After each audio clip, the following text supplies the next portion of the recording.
Well, welcome on. If you have been watching anything in US news recently, then you know that things have been a little hectic in Congress. Over the last few weeks, we've seen the Speaker of the House ousted. And then since then, multiple different attempts to replace that Speaker. And things have just been getting crazier and crazier in Congress. I know I've been following this and interested to know what is kind of the inside take on what's going on and what's at stake for conservatives. What are the issues we should be watching for? What are the issues once a new speaker is elected? What should they be prioritizing? We're going to be talking about all these things today. I'm Meridian Baldacci. I'm the Director of Strategy at Family Policy Alliance. Thanks for joining us today. Today, I am joined by two of my colleagues.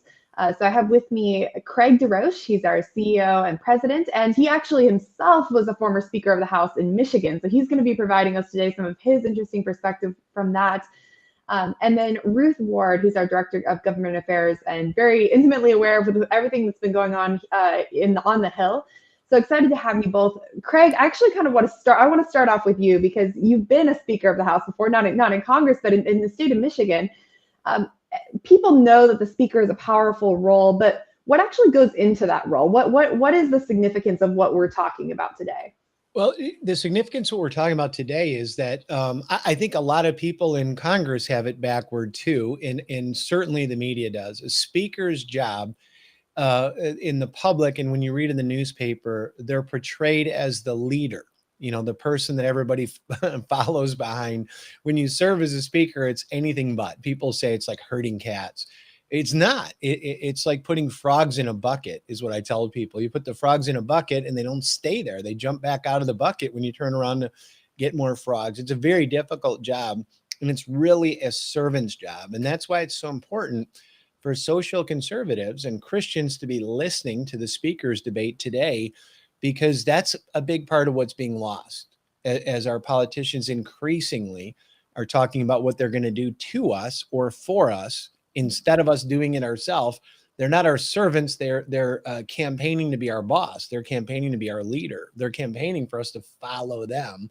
When, as Christians and social conservatives, people that believe in the rugged individualism of this wonderful country, we'd say, no, you're all supposed to follow us. And a good Speaker of the House right now, candidate, should be talking to the Republicans and saying how they would be the best choice for 216 other people that have the trust of their voters back home in 2 years to do it as best they can, to say, I'll be your huckleberry. I'm your partner. I will help you get over that hill for your district and the people that you represent. And unfortunately, what we're talking about is who's going to play best on TV or who plays best at fundraising or something like that, rather than who's going to help the country the most advance the values that we hold dear as Christians and social conservatives. So maybe this conference is the one that begins a more serious conversation. Maybe they needed these 2 weeks, but I don't know, Ruth. I'm hoping they're getting to the real conversation now.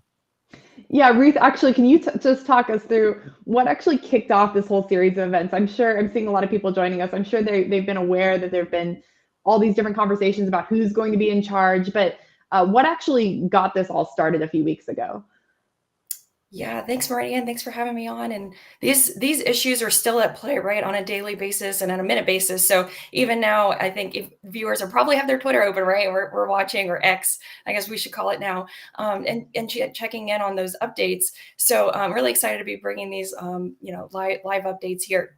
So, right, the funding issue, right? So back in September, we were talking about funding the government and hitting a deadline. So we were dealing with an October 1 deadline for government funding.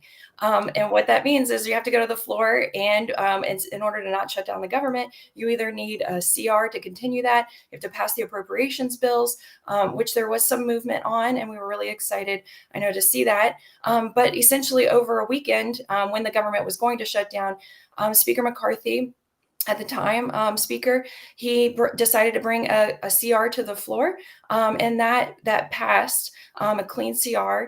And there were some members that just didn't really appreciate that, specifically 8 members that decided to go ahead and oust Speaker McCarthy. And And now that's kind of led us to where we are today, where there's an open speaker. Obviously, we have Speaker Pro Tem and Mr. McHenry, and he's a North Carolina member. So he's filling that role temporarily right now. But there's a lot going on a minute by minute basis of who's going to be the long-term speaker for this Congress. Yeah, so basically, I mean, there's a disagreement of, everyone knows we need to pass a budget. Disagreement over what that should look like. Speaker McCarthy decided to push through one version of that, and some people who disagreed with that end up saying, over that we're going to kick McCarthy out, and so then that's thrown us into this situation now where we have a temporary speaker but not a permanent speaker, and all these votes have been trying to figure out who is the permanent speaker going forward. Craig, you actually, when you were Speaker of the House in Michigan, I think you had your own McCarthy-like experience of being targeted for being ousted. What was that like? And as you've been watching this go on with McCarthy, has that been bringing up kind of memories of what that was like for you? Yeah, listen, I that's funny that you bring that up, Marina, and I don't get a chance to talk about it very often. But yeah, I was called to question by my own conference as well. It wasn't while I was speaker, as well as minority leader, and they called it to question for me being too conservative. They wanted a handful of people, 2 or 3, wanted to raise taxes to balance the budget, and I wanted to balance it without raising taxes, and that called to a question on my leadership. And we had to go through a process of reconciliation, but it did come, to I didn't lose my position, but the one that made his motion that was on our leadership team, he was summarily voted out of his position, and there needed to be reconciliation. And that's what's going to be needed in the Republican conference. But what's missing is you don't have anything to reconcile around. And this is the other maddening thing. There's not that many former speakers running around breathing on earth right now with the American tradition, probably, I don't know, a few hundred of us tops. And so there's not a big pool to go to. But you've heard psychologists recently say you can't multitask. You have to do one thing at a time if you want to be efficient with how you use your brain. A speaker's job is very similar. You can't negotiate 2 things at once equally. You have to have your priorities of your conference, in this case in Congress or a caucus, that you're negotiating for. So if I was the Speaker of the House of Congress and they said to me, we want you to cap spending under the rate of inflation, and we want you to eliminate funding for Planned Parenthood, understand that I would likely be empowered to get one or the other done, but not both. Because Joe Biden and the Senate, which is far more moderate and run by Democrats, would be saying they want to raise taxes as their number one, or they want to pass their infrastructure as their number one 2 years ago. And the only way that you get your number one is if they get some version of your number one, is if they get some version of their number one. And then you can move on together to number 2. I think the biggest disconnect with the conservative base in America is people are sitting at home on television watching a divided form of government with 3 branches that are equal in the eyes of the Constitution, and wondering why, when you control one branch of one of those 3, that you can't get 6 priorities from each negotiation. When the truth is, the fault is of the members of the Republican conference for not empowering their leader to serve them by giving them what their number one priority is, so we can declare a victory or a failure at the end of the negotiation properly. So I know that sounds kind of sterile to people at home, but it's like, you're saying that's how I negotiated with my kids when they wanted a new bike. Well, yeah, it is. It really is. And that's the art of what's been lost in DC, Ruth, I think. Well, and Ruth, actually, can you? So I think Craig is right. That's really what's at stake. That's what's been driving the circus, is kind of debate over where that fault line is, what those priorities are, how we should even be thinking about those priorities. And it's of course led to a lot of chaos. So can you actually walk us through, since McCarthy was voted out on October 3rd, I think we're now closing in on 3 weeks since, what has happened? Can you just walk us through that timeline? Yeah, absolutely. And all of this is in a bigger picture of issues, like I alluded to earlier, how the funding fight would be coming back again, right? We have the November deadline, again, where that continuing resolution pushed us to that mid-November mid-November deadline. And so right now we have those things that are rolling. But then so after Speaker McCarthy was, or then Speaker McCarthy was ousted, then we were kind of looking down the line. Okay, who's the next leader? So we had Majority Leader Scalise step up to the plate and say, hey, I think I could be that leader for us. He's a member out of Louisiana. He's been in Congress for some time. And he was not able to garner that number of votes that he needed. And so he stepped back, right? And we saw that. And then they went back to the drawing board in their private conference meetings, which they're in currently right now.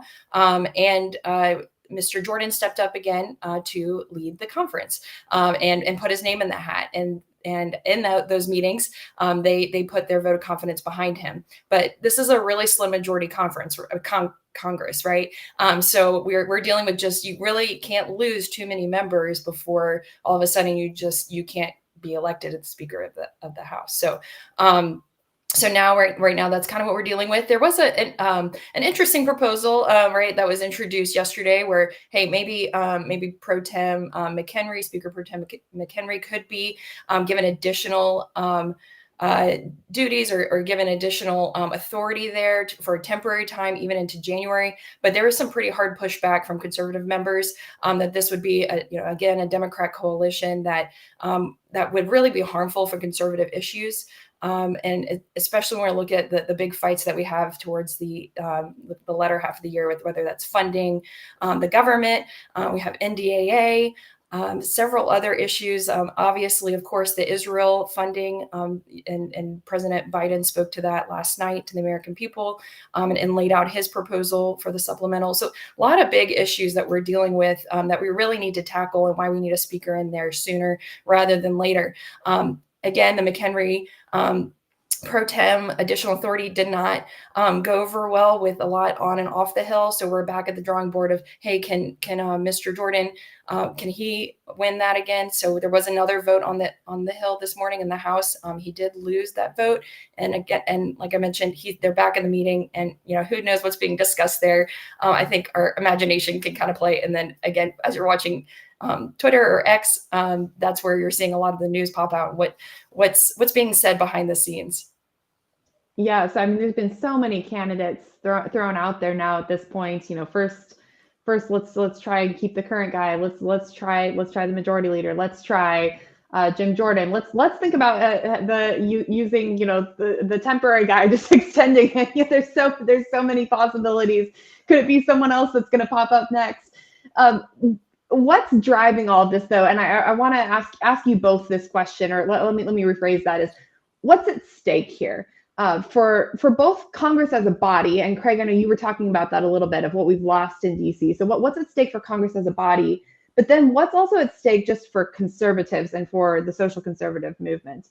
Craig, I don't know if you want to take a stab at that first. Yeah, no, it's, like if you read what's going on right now, you'd read that the New York representatives want to make it easier for New York to raise income taxes, and get their revenue. That's their priority. And they're in the Republican caucus.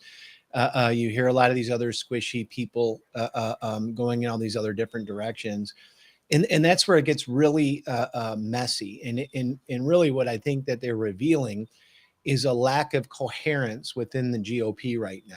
And it's the social conservative issues that are animating America right now. The Democrats don't have any problem understanding that. In fact, that they're the ones leading initiatives to bring more cultural debates into more states, more school districts, and more into our federal government. Even our international discussions are injected with their radical LGBTQ ideology. But the GOP continues to try to run away from what parents care about the most right now, which is the health and safety of their children, particularly when they're going into the classroom.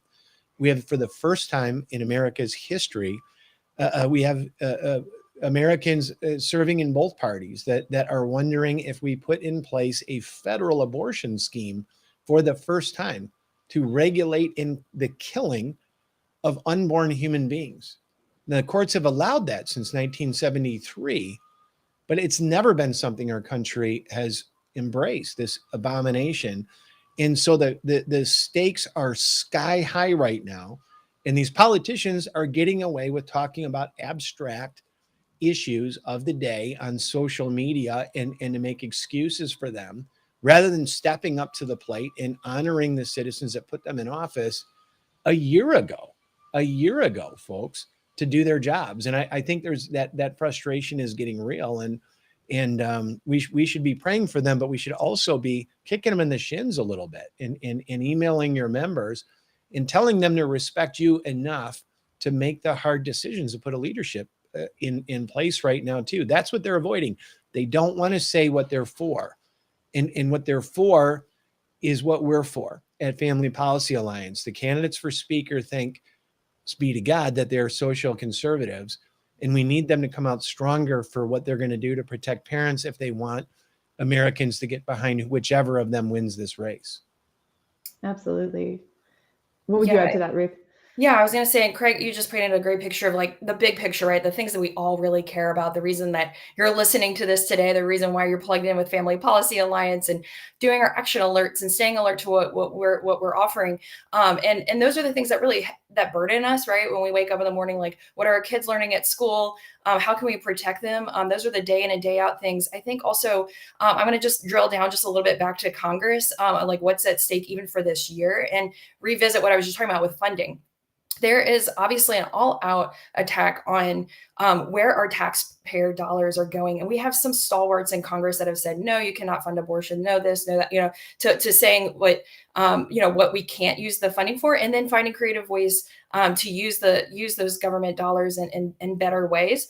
So we need a leader, right, that's going to, and as Craig mentioned, we have some really strong social conservatives, and even in the speaker election, strong social conservatives, that stands for the principles that they were elected for, and why they were elected, and to hold that in the funding fights, even in the National Defense Authorization Act, the NDAA.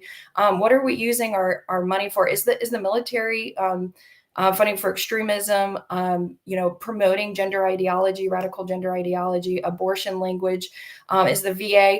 These are things that sometimes we don't always think about on a day-to-day basis, but this is what's at stake for even the end of the year. Some really large funding packages that really will have practical applications for those that serve in the military and agencies, for the VA, all of those things. And what's being promoted, if you're fighting for a particular speaker, that's the values that you're portraying. We really hope that with the speaker election, that as people fight for it, that they tell the American people, this is why we need this kind of speaker. Again, as Craig said, that we talk about what we're for. So that's kind of a drill down version of what's at stake there. And even, I'm sorry, one more thing on the Israel funding. I'll go back to that really quick, because obviously that's something that has really, we've all just been amazed as we've watched these horrific videos and stories that have come out of the attack on Israel.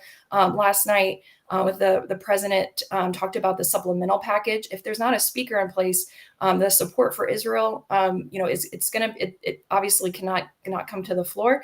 And even just debating with him, because the president has already said that he wanted to loop in Ukraine funding, and that's even higher than what they're talking about with Israel.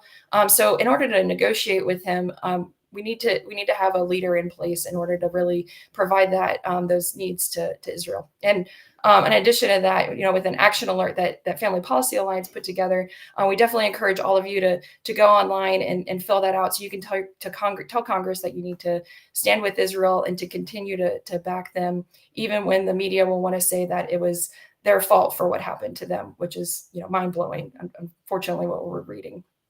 That's right. I mean, we have to put this in the context, not just of what's happening nationally, which, like you just said, there's plenty happening nationally and just at the Congress level, but also what's happening internationally, and the fact that Congress does need to do something. They need to be able to do something. In order to be able to do something, they need a leader.